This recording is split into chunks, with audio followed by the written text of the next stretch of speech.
Hello नमस्कार, स्नेहाज पाकविधीमध्ये आपल्या सगळ्यांचे स्वागत आहे। चला तर मग एक वेगळी रेसिपी बघूया। दुधी हातात आहे म्हणजे रेसिपी का आली असेल? नाही, दुधीची भाजी नाही। चला तर मग एक नवीन रेसिपी आहोत, दुधी भोपळ्याच्या वड्या। छोट्या मुलांना मोठ्यांना सगळ्यांनाच आवडणारी रेसिपी आहे, भाजी खाण्याचा येतो। चला तर मग रेसिपी बघूया। दुधी घेतलेला आहे हा दुधी 300 ग्रॅम आहे। दुधी मुगाच्या डाळीचं पीठ घेतलेलं आहे, हे 170 ग्रॅम मुगाच्या डाळीचं पीठ आहे। ज्वारीचं पीठ आहे ते 120 ग्रॅम आहे।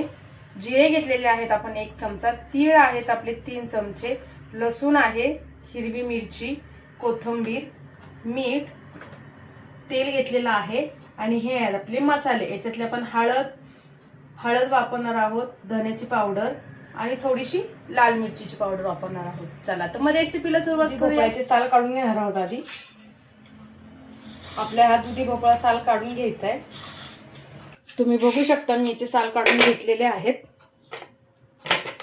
आता मी याला मधनं कट करत आहे आणि हा भोपळा आपल्याला खिसून घ्यायचा आहे। अशा प्रकारे हा भोपळा आपल्याला खिसून घ्यायचा आहे। खिसून झाला की मी तुम्हाला दाखवते।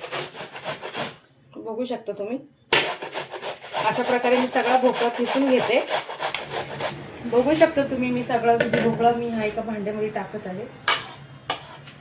मी याच्यामध्ये मीठ टाकत आहे आणि मी याला आपण याच्यात हिरवी मिरची टाकलेली आहे, जिरे टाकायचे याच्यातच आणि लसूण टाकत आहोत, थोडंसं मीठ आणि आता आपल्याला बारीक वाटून घ्यायचं आहे।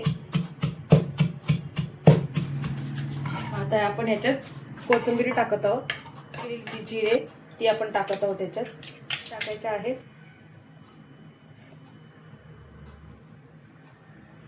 सगळेच तेल टाकत आहे मी। तर हे मिक्स करून घेत आहे मी। हळद टाकायची आहे याच्यात थोडी, धना पावडर टाकत आहे 1 अर्धा चमचा, लाल मिरची पावडर 1/2 चमचाच वापर करत आहे मी, कारण हिरवी मिरची तिखट आहे माझी, ती दिसायला येलो कलरची आहे, पिवळ्या रंगाची, पण मिरची जास्त तिखट आहे। याच्यामध्ये आपण टाकणार आहोत थोडंसं तेल। आता आपण ही जी पिठं घेतली होती ती थोडी थोडी करून आपण याच्यात मिक्स करायचं आहे। आपण दुधीचं पाणी वगैरे काही काढलेलं नाहीये, तुम्ही बघितलं असाल। आपण याच्यामध्ये कमीत कमी पाण्याचा वापर करूया। दुधीच्या पाण्यातच हे पीठ भिजलं जाईल आपलं। ज्वारीचं पीठ घेत आहे मी बघू शकता मी 4 चमचे घेतलेले आहेत, लागलं की मी अजून वापर करणार आहे। हे आहे मुगाच्या डाळीचं पीठ।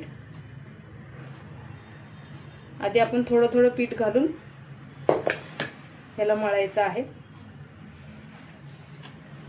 आता हे मस्तपैकी आपण मळून घेऊया। तुम्ही बघू शकता दुधीमध्ये आपलं ऑलरेडी पाणी भरपूर आहे। मी इथं 1 चमचा तांदळाचं पीठ ऍड करत आहे। साहित्यामध्ये आपण तांदळाचं पीठ घ्यायला विसरलो आहे म्हणून तुम्ही बघू शकता मी याच्यामध्ये पाणी टाकलेलं नाहीये, हे सगळं दुधीचंच पाणी आहे। लागल तसं आपण याच्यामध्ये पिठाचा वापर करायचा आहे। मी थोडं याच्यामध्ये 1 चमचा अजून डाळीचं पीठ ऍड करत आहे। दुधीच आपला एवढा पाणी सोडत आहे, त्याच्यामुळे आपल्याला दुसऱ्या पाण्याची गरज पडणार नाही। बघू शकता तुम्ही आपण जसं कोथिंबीर वडीला करतो की नाही तसा गोळा करून घ्यायचा आहे आपल्याला याचा। थोडंसं ज्वारीचं पीठ घेत आहे, जे माझ्या हाताला चिकटलेलं आहे ते मी पीठ काढून घेत आहे। सगळं पीठ मळून झालेलं आहे। तेल घेत आहे थोडं मी हातावर, जेणेकरून परत माझ्या हाताला ते चिटकणार नाही। तुम्ही बघू शकता अशा प्रकारे मी याचा गोळा करून घेतलेला आहे। गॅस पेटवून घेत आहे मी, पाणी ठेवत आहे तापायला। आपल्याला ह्या वड्यांना उकडून घ्यायचं आहे. आपण या चाळणीला तेल लावून घ्यायचं आहे. झालं की हाताला तेलाचा हात घ्यायचा आहे. घ्यायचे आपल्याला असे.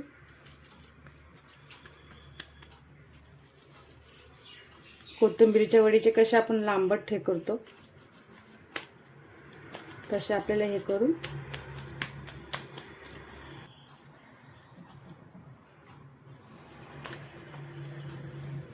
अशा प्रकारे आपल्याला करून घ्यायचं आहे. चला तर मग मी सगळे करून घेते.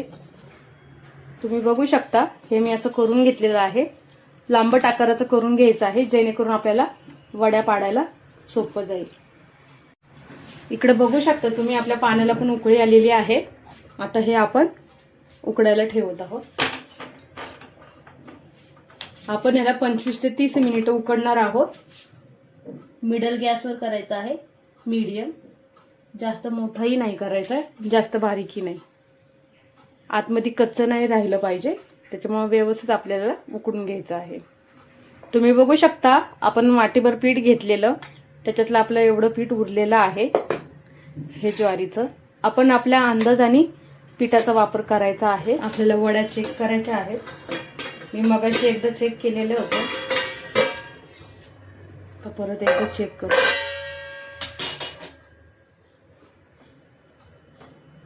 तुम्ही बघू शकता वड्या आपल्या तर शिजत आलेले आहेत. बघू शकता तुम्ही. आपण ह्याला जवळपास एक 26 मिनिटं ठेवलेले आहे. वड्या थंड झाल्या की आपण ह्याला कापून घ्यायचं आहे आणि मस्तपैकी तेलावरती परतून घ्यायच्या आहेत.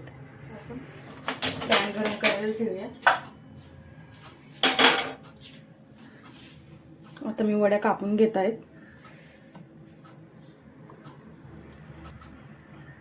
या वड्या तुम्ही वरण भातासोबत तोंडी लावू शकता, चपातीसोबत खाऊ शकता. खूप छान लागतात आणि मुलंही आवडीने खातात आणि मुलांच्या पोटामध्ये दूधही जातं.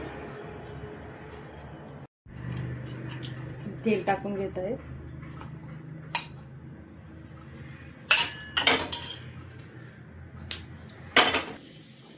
आपण ह्याला मस्त तेलावरती परतून घेणार आहोत. तुम्ही तळूनही खाऊ शकता. थोडं थंड झाले की ह्याला तुम्ही तळू शकता. आपण बारीक गॅस करून ह्याला चांगलं परतून घेणार आहोत.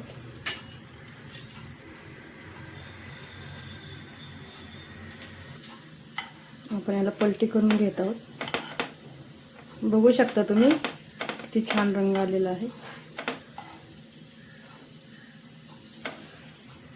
तयार झालेल्या आहेत आपल्या वड्या. आता बघू शकता तुम्ही तयार आहेत आपल्या वड्या. दुधी भोपळ्यापासून आपण ह्या बनवलेल्या आहेत. तुम्ही बघू शकता किती छान दिसत आहेत. खायलाही तेवढेच टेस्टी आहेत. नक्की ट्राय करा ह्या वड्या. तुम्ही तळूही शकता ह्या वड्यांना. रेसिपी आवडली असेल तर लाईक करा, शेअर करा, सबस्क्राईब करा. भेटूया पुन्हा एका नवीन रेसिपीसोबत स्नेहाज पाकविधीमध्ये.